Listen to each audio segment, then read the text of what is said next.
egun batzuk, etorri zan elkarteko bat, beren proposamena aurkeztea, eta iruditzagun oso interesgarria zala, eta nik oinarrizko informazio bakarrikanakan, eta berak emandako berrien ondoren, egizan oso interesgarria izaten eri, eta bera dexe esan nion, gu baten hau mendula segurazko, korporazioa kondartu behartzen, baina baetzen baten nola, segurazko baetza jasoko zuela, eta alaxe, beste taldea hartu ondoren, bera alaxe, plenoako, pentsatu behar plenoako gai izan zekela hori hartzen natika.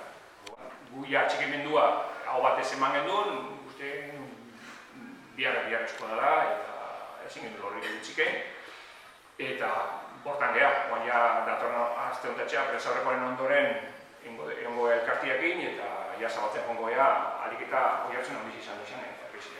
Lehenik eta benetan izenian, talde guztian izenian eskerrak eman Mutrikoko udalari eta herrizari, holako aukera emateagatik, gaur hemen egoteagatik eta batez ere zuek onartutako mozio horregatik, ezta?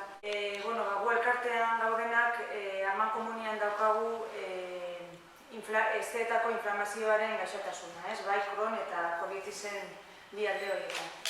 Orduan, gaixoa daukagun arazoetako bat da momentu puntual baten, komun baten beharra.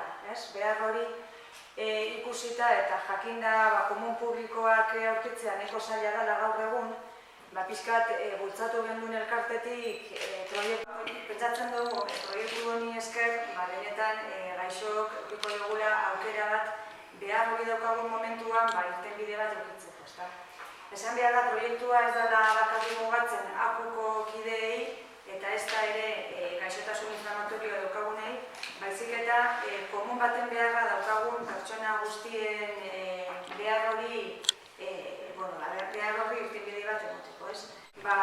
Gaixoa joan behar da medikura, medikuak ziurtatu behar du behar hau, beti mediku bat egon behar da, medikuaren sinadura egon behar da atzetik, eta medikuaren ziurtagiri hori ekartzen dugu elkartera eta elkartea luzatzen du txartela.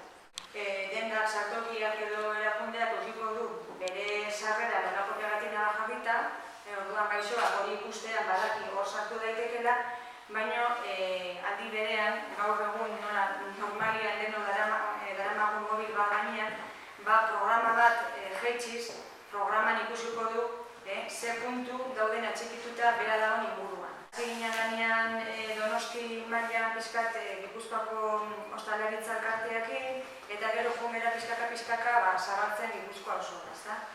Orduan, gertatu daiteke Mutrikuko zenbait taberna egotea ostalaritza barruan eta hasieratik egotea proiektu